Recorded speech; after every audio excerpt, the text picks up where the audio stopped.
Hello candidates, and welcome back to the lesson. The subject is Advanced Public Financial Management. In our today's lesson, we're going to study the principles and objectives of public finance. Principles of public finance. And the principles of public finance are clearly laid down in chapter 12 of the Constitution, which I'm going to read.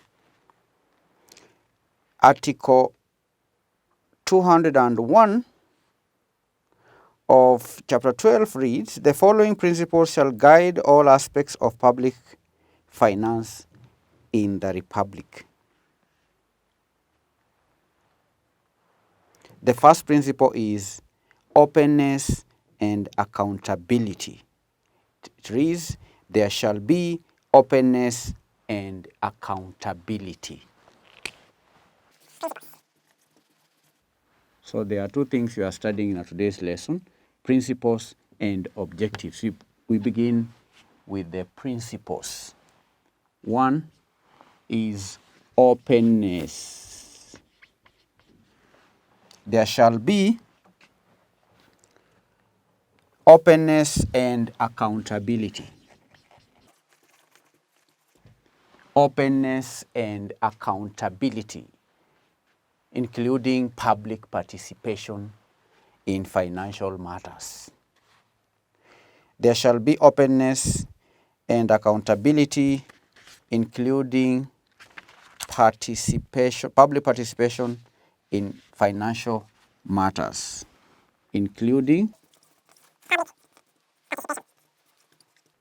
Including public participation in financial matters.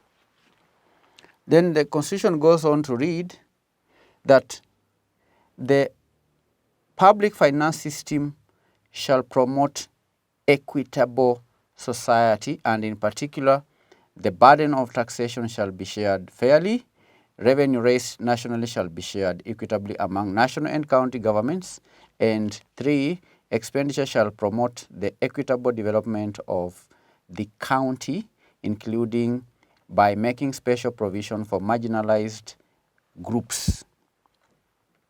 So that is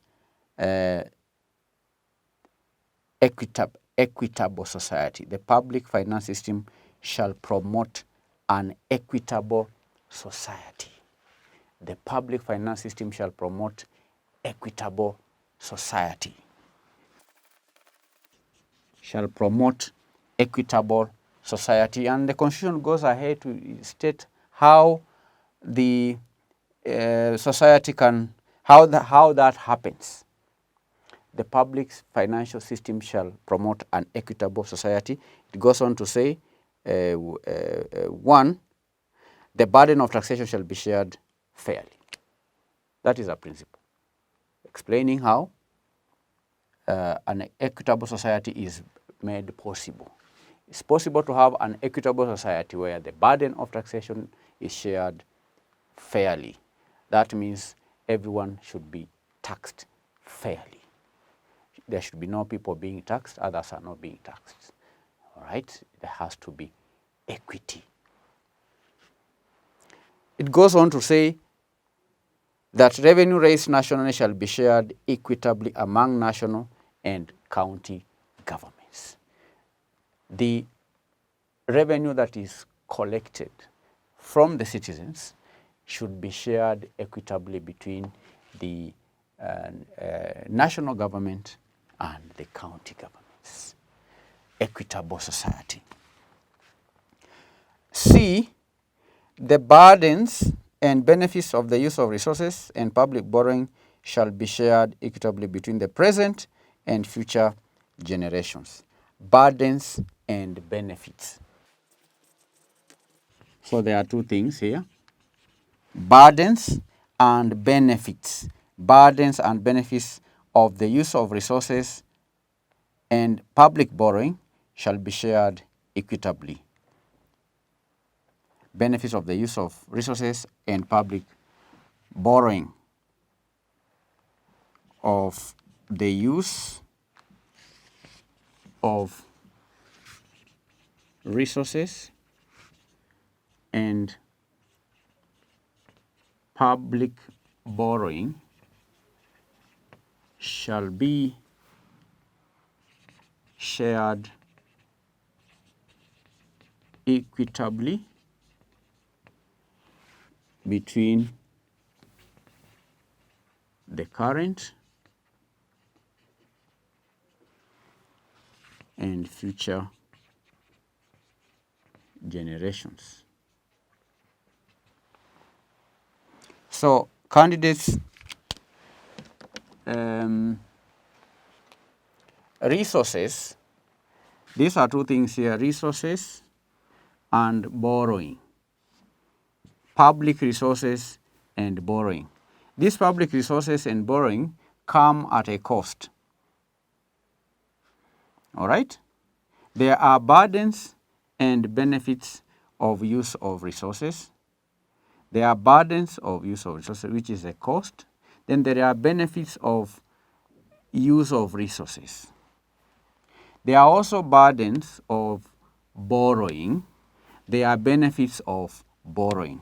So these burdens and benefits shall be shared equitably between the current generations, the current generation and the future generation.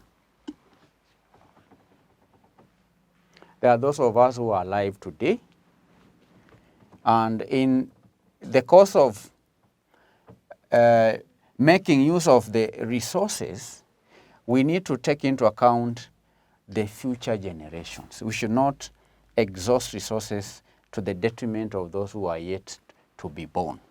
So there ought to be equity. All right, these resources should be shared equitably.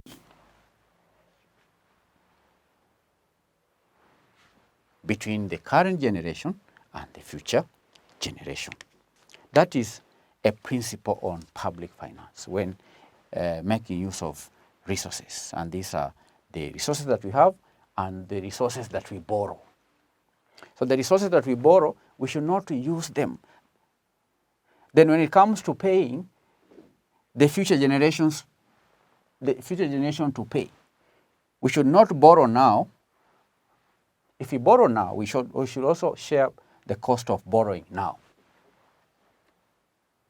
But if future generations are to pay part of the borrowings that we are, the money that we are borrowing today, then they should also enjoy the benefits of the same resources that we are borrowing. I don't know if you understand what I'm saying or what the Constitution says. Currently, we are enjoying resources here in Kenya. We have natural resources, forests, animals, land. All those are resources. They are benefits. So, like forests, all right, we should not enjoy or use these resources to the detriment of future generations. For example, we are not allowed to say cut trees, deforestation, because when you cut trees, we convert them into timber, into furniture, and so on. And that, you see, deforestation has a negative impact on the environment, which can negatively impact future generations. So you are supposed to use resources equitably so that we don't disadvantage future generations. Moving on, candidates, public money shall be used in a prudent and responsible way. Public money shall be used in a prudent way. Public money shall be used in a prudent and responsible. Public money is not personal money. Those who have been entrusted the responsibility to manage public money ought to do so prudently and responsibly because they hold that money on behalf of the public. So public money shall be used in a responsible and a prudent way. shall be used in a prudent and responsible way. Then number 5, financial management shall be responsible and fiscal reporting shall be clear. Financial management.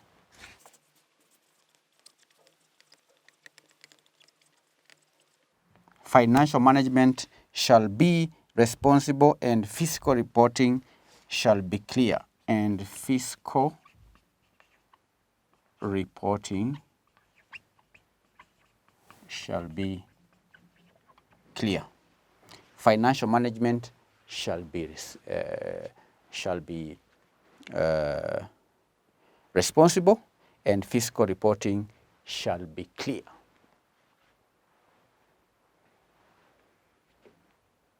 All right? These are how many principles? 5 principles of public finance as laid down by the Article 201 of the Constitution. I've been reading directly from the Constitution. Then let's have a look at the objectives of public finance. Objectives of public finance. The first objective is to enhance collection, accounting, and reporting of public revenues. Enhance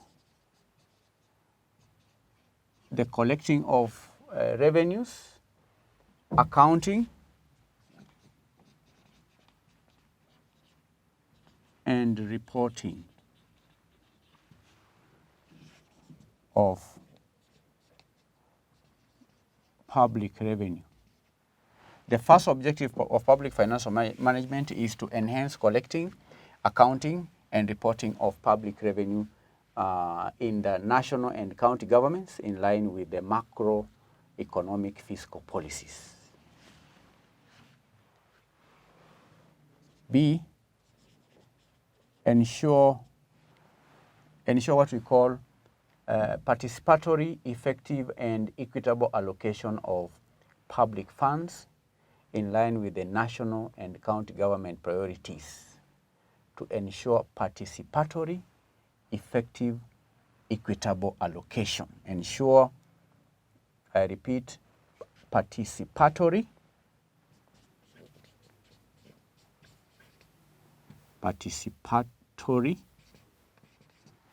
to ensure participatory, effective, and equitable allocation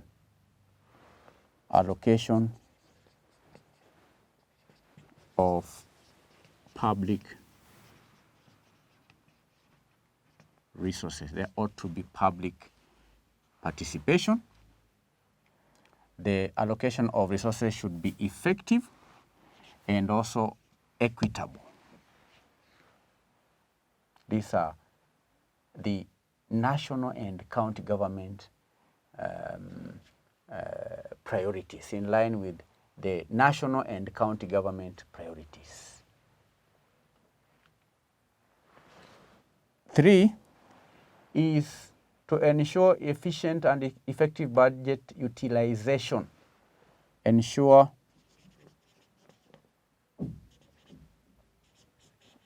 effective and efficient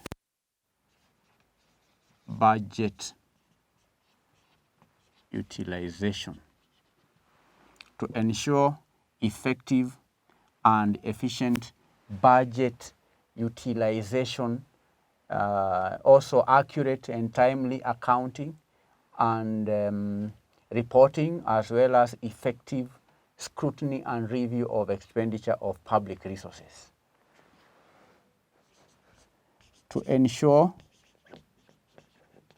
accountability,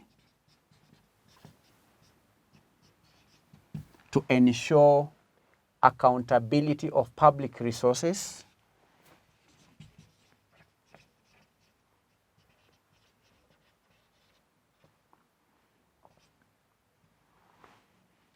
Accountability comes with what we call scrutiny or oversight, and also effective and lawfulness in the allocation, the collection and application of public funds.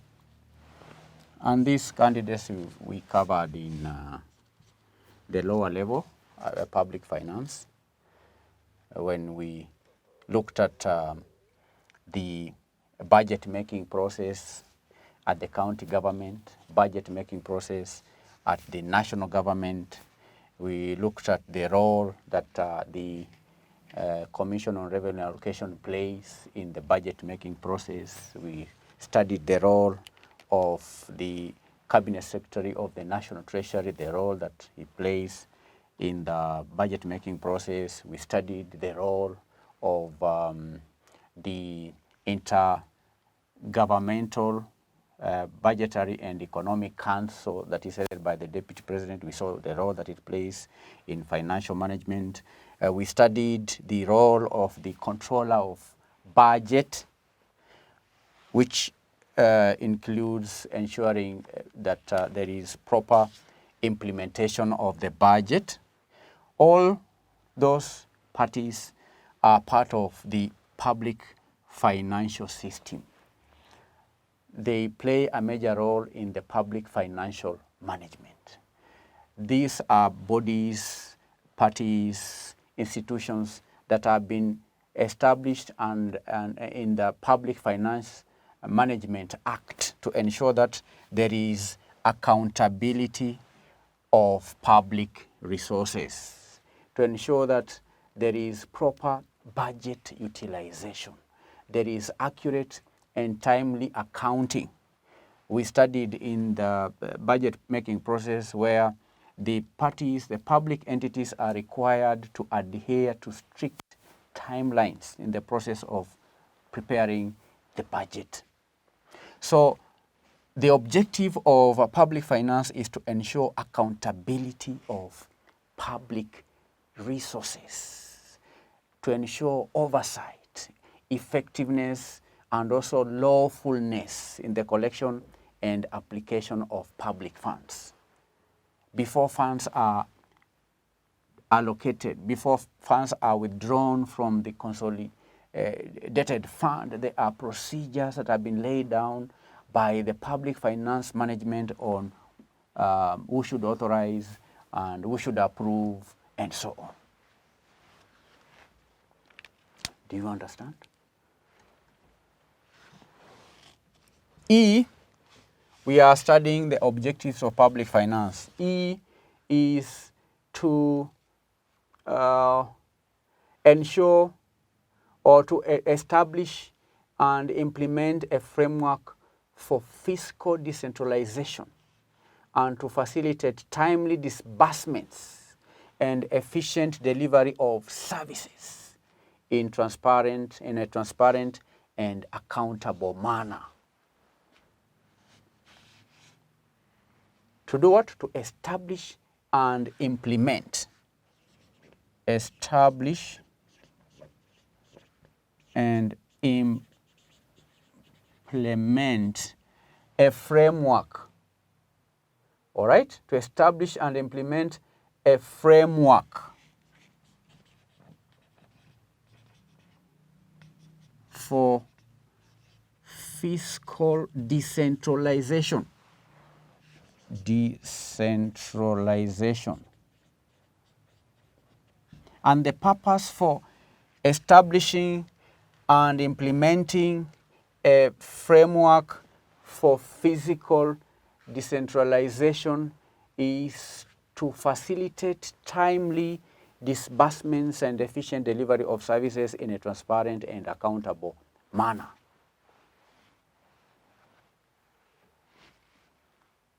All right. Moving on to point number 6 is to develop a consistent and a harmonized public financial management legal and institutional framework. To institute, to develop a consistent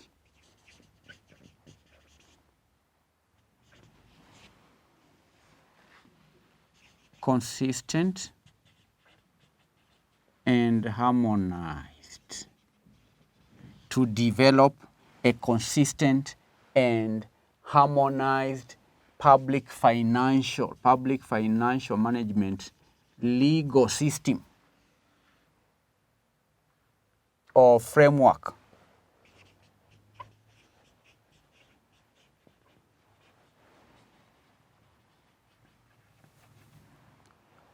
A legal and institutional framework.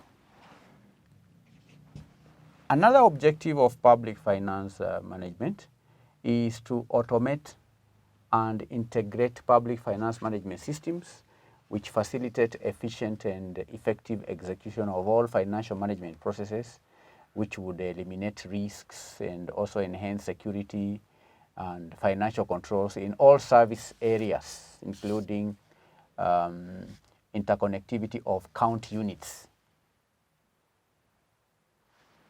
There is also a point on coordination to ensure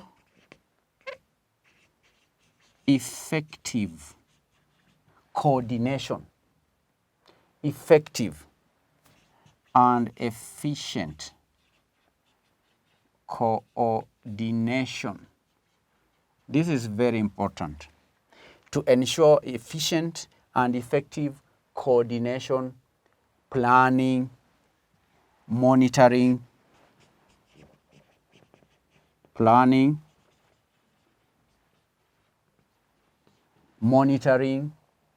communication,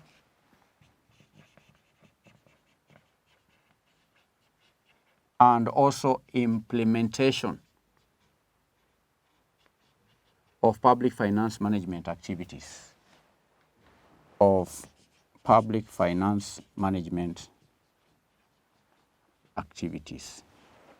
Now, the reason why I say this is very important is because the government is a very large institution with very many public entities. The government is required to provide many services, medical services, education, water, utilities, and so on. Is a large, in fact, the largest institution.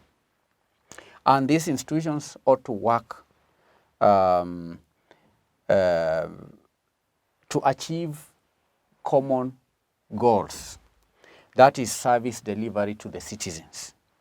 And these entities, these people who work in the government, the public servants, they need to be coordinated. There is a lot of planning that is required, a lot of monitoring that is required. There ought to be communication between government departments, between counties, sub-counties. We have administration, the cabinet. We have the institutions within the judiciary. We have institutions within the legislature, and so on. And we have very many people working in the government. So there is need to have efficient and effective coordination of all these institutions, of all these parties. There ought to be efficient planning, monitoring, and implementation of public finance management activities. So that is one objective of public finance management, to ensure effective and efficient coordination. So the objectives are many. I've listed 7 objectives. I've given 5 principles of public finance. I read from chapter 12 of the Constitution, and that will mark the end of the lesson. We've been studying the principles of public finance management. Here is your assignment.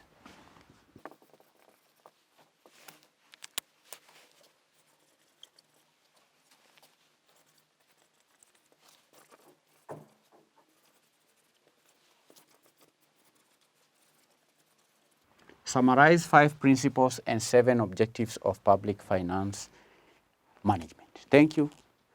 I'll see you in our next lesson where we continue to share knowledge in public financial management. Bye-bye.